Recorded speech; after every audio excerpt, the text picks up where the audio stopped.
Okay there, folks. I hope you're well. I really do. Snooker. Now, I've always loved snooker. I've been a massive, massive snooker fan. I don't watch it as much as I used to. There are times I do. I dip in and out of it. I don't watch it religiously. I used to watch like everything. Love it, or should I say loved it. But I'm watching something today, seeing it on that there YouTube. I thought I'd recommend it to you. Then it leads me to a greater story. Then it takes you to my favourite player of all time, because they're all intertwined in this. As I'm flicking through YouTube today, I see a little, a little celebration of Terry Griffiths' life, because as we know he died only a few weeks ago now. And I see early on this week, the Beeb, in the part of the Masters coverage, they did, I think it was a 7 or 8 minute tribute to Terry. It was old Ellen there, she was there, Mark Allen who he coached, and I think Steve Davis. And they did a little montage of clips and a couple of bits and pieces, and I really enjoyed it. Thought it was very interesting. You could see old Ellen was getting very emotional. I think she was close to Terry. She liked him a lot. Everybody did. And I enjoyed it. And it took you back to when he won the World Championship against all the odds, and when he went back home. I mean, you look at his house and the homes in the row, the houses in the row, they look like all ex-council houses. Well, they might still live in council houses. They look like they had nothing. I mean, I do know Terry came from, was he as a bus conductor, was he a postman, a miner, a bit of everything. Did a lot of amateur snooker, then he went professional very late in life and won the World Championship as his first attempt. And the two things I took from it was where he said, look, I went in the World Championship for the first time in the hope that I might get 2 or 3 exhibition matches out of it. Never for 1 minute thought I would go on and win it, but I thought if I can get 2 or 3 exhibition matches, they were paying decent money at that time. I thought, well, I might do okay out of it. As I say, never thought I would win it, said, but at that time, even though I'd just turned professional, you couldn't get invites into any tournaments really. But if I won the Worlds, obviously I'd get invited to everything. So it was a double-edged sword there. But he said, I really went in for, a couple of, exhibitions when people, hopefully people would get to know me and want to book me. Never thought I'd win it at all. And then he's saying at the end of it, he's saying, unbelievable, he said, in my first year, it just went crazy. I won 70,000 quid. 70,000 quid, he said, me and my wife didn't know what to do with it. We just didn't know how or where to spend it. We'd never had anything. Couldn't believe it at all. So I watched it and enjoyed it. And then, you know what, when you're watching YouTube, something comes up next on your feed. Something come up, Terry Griffiths, cumin. Not cumin, that's food, cumin. Man, all in one, cumin. I just let it run. I thought, well, I can listen to it. I'm working from home today. I thought I'll listen to it. And anyway, it grips me straight away. Because they're talking about the year he won the World Championship. I think it was probably filmed that year after the Worlds. It's done by your man, is it David Vine? Really, I like David Vine. He's presenting it and he's got Terry in the studio there. And they're talking about his wins on the way to winning the World Championship. I think he started with Perry Mans, the South African. I used to love watching him pot. Showed a bit of that game. First pot that Terry Mans did, have a look at it along the cushion, but it's off the cush. Tight angle, red all the way up the table. Crackerjack of a shot. Does a break of about 40, all belting shots. Then he beats Higgins. Then he beats Eddie Charlton. That's the one I remember. I can't remember the Higgins one, because Higgins, well, more about him in a moment. And then he beats Dennis Taylor in the final. That wasn't a close game. The Higgins game was an absolute classic by all accounts. And we've seen lots of the Higgins game. Again, more about that in a moment.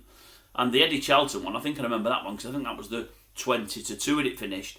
I'm sure I remember him having a brew later, but maybe that was Thorburn in one of his very late ones. I've always thought it was Terry with the brew. It could have been Cliff Thorburn, to be honest with you. But I seen all those late ones and I loved it. It didn't matter when it ended to me, the later the better. Used to love it. Absolutely loved it. Old Dower Eddie against Terry. Belting match. But anyway, I'm watching this and it's like an hour 30 long. If you get a chance to watch it, folks, if you've not seen it, go and watch it. Terry Griffiths cumin, you'll love it. Honestly, it's a crackerjack of a show. But what I want to steer you to is the Worlds and how they were then. There were even more frames than now. I think it was the first to 24 won it. It was best of 47. So first to 24 won it. But when they decked out for the semi-final, I'm watching the Eddie Charlton game. Semi-final, as I say, so you're on the one table. It's unbelievable.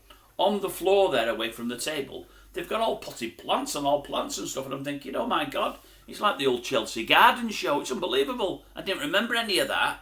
Didn't remember it at all.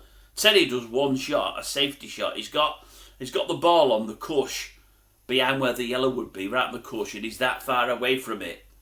And he's looking to hit the ball and knock it up the table. off the side cush and probably to the bottom cush behind where the black would be, I'm guessing. Anyway, he lines up to do it and then he moves ever so slightly the cue, so he didn't know where it was going 100%. He hits it pretty firm, bang, right in the middle bag, and you think, it's one of the greatest flukes of all time when he's trying to play safety. It's unbelievable. He had a couple of bits that look like that in it. But anyway, enjoyed that. But if you don't mind, I'll rewind you back to the Alex Higgins game. The Hurricane. Oh, they were level at 11 all. Terry went 12-11 up. Alex pulled it back to 12 all. I think Terry won 13-12. They're showing you bits from each frames. Anyway, David Vine's talking to him and he says, so Terry, you're playing Alex Higgins next? And he said, oh, it was a classic. David, it was a classic. Alex was playing well, really, really well. Some would say he could have been the best in the world at the time. He said, his problem for me was sometimes he just played a bit too fast. Just a bit too fast. He missed the odd shot maybe he shouldn't have missed. But wonderful to watch, he said. But nobody liked playing him. Nobody liked playing him over those years because he was a really tough competitor. And when he got on a roll, he could do frame after frame after frame. And the frames were gone within the blink of an eye. Anyway, David says, well, you won the first frame, Terry. And then Alex comes to the table. And then it shows, I think he knocks in 105, I think it is. Alex came to the table and knocked in 105. So we're at 1-all. Let's go through the next frame. Anyway, it shows up the next frame. And from start to finish, it showed a couple of frames all the way through, I think, with Higgins. Anyway, Higgins does 112. Clears up every ball, 112. I seen it. I never had the time to rewind it and watch the break again. It was that good. It's one of the best breaks I've ever seen. Forgot about it completely. Absolutely brilliant. No mega hard shots like in the greatest break of all time that he did against Jimmy White. None of that. But it was brilliant because the pace he went at was unbelievably quick. I would say every bit as quick as Ronnie O'Sullivan, or quicker.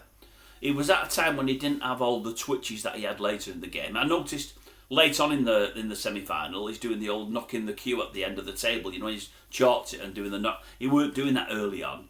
He had the odd twitch, but barely, nothing there. He was a lot better then. It was when he was at his best in sort of the mid to late 70s. Everything just flowed, it really, really did. But his cue ball control and his control in and around the black and the pink spots and everything else, little delicate touches, little stun runs, everything, absolutely brilliant. He got a position once, he played one shot, he screwed back off a ball and it looked like the white was going to go in the middle bag, he didn't. And he played a great shot to get himself out of it. But other than that, I don't think he lost the white anywhere, but some of the pots were brilliant, but they never looked like they weren't going to go in. Everything was in the heart of the bag, and it was just brilliant to watch. It really, really was good. I thought, that's one of the neatest, nicest breaks I've ever seen. And at a time when the balls were heavier and the tables weren't as good as they are nowadays, it made it look really, really easy. Because those days, yeah, you got century breaks, you got maximums, but you'd get very, very, very, very few maximums compared to now. And you didn't get anywhere near the century breaks you get now. You know, I mean, Higgins had 2 on the bounce at 105 and 112, but you weren't getting as many as the players get nowadays. You really, really weren't, because it was an harder game then. But Higgins made it look really, really easy. If you get a chance to watch it, folks, honestly, go and watch it and watch your superstar getting down to his work, because that's what Higgins was in them days. He just couldn't hold it together for as long as your O'Sullivans and whatever else. But at that time, he was brilliant, and it was just great to watch. I loved it. Higgins was always my favourite player. Nutter, yes, I know, and couldn't control his temper. Not the nicest man, maybe off the table. Some would say not the nicest man on it, and he wasn't from time to time. There's a bit there as well in the Griffiths game. Unbelievable now. I forgot this. I think Higgins is about 2-1 up, and I think they're in the 4th frame. And he's got in, and he's missed the ball and let Griffiths in. And he's at his chair, Higgins, and all of a sudden he gets up, and he walks over behind where Griffiths is laying up a shot, and I think he just wants to see if he'll pot it and what's on after, whether he gets it or not, then he might get back in. Anyway, he's at the partition while Higgins watching, and he stays there. And Terry's doing like a 45 or 50 break, if memory serves, and Higgins is like that, at the partition wall, away from his chair. His chair's the other side of his chair's near where the green spot will be. The partition's wall's near where the yellow... Yeah, where the yellow spot will be. He stood up near the yellow spot, and Griffiths is walking around the top of the table potting balls, and I'm sure in the corner of his eye he's seeing Higgins fidgeting about, and I'm thinking, I don't remember any of them doing that. In fact, part of the time, Higgins is looking on the other table to see who's on and see what's happening. But he's really watching Griffiths, and I'm sure he's doing it as a bit of sportsmanship to put Griffiths on, so I'm sure he is. He's not like moving about making noises, but I'm sure he's trying to get close to, well, not Griffiths' eye line, but out of his eye line, but so Griffiths can see him, wanting him to know he's there. I'm sure he is. I'm sure there's some sportsmanship involved, but I don't remember watching anybody do that. It looked really strange. If you get a chance, watch it. I think you'll enjoy it. I loved it. I watched the whole hour and a half. As I say, I didn't have time to watch it at all, but I watched the whole hour and a half. I thought it was brilliant. Really, really enjoyed it. And again, Griffiths comes across fantastically. You know, as David Vine's talking to him, everything they say about him now is borne out in that hour and a half there. Comes across as a lovely fella. You know, the bit where he beats Eddie Charlton in the semi-final and David Vine comes on at 20-2 to interview him, and he ends with that classic line, "I'm in the final now, you know." He did it in a Welsh accent, not like it. What was that then? "I'm in the final now, you know." No, that never worked either. He said in a Welsh accent, "I'm in the final now, you know." Many in the audience laughed. I laughed when I thought it was brilliant. Really touching, really good. Loved it, thought it was great. Terry Griffiths, Cuban. Get a chance. Watch it. You'll like it, I promise you. You'll like it, don't worry about that.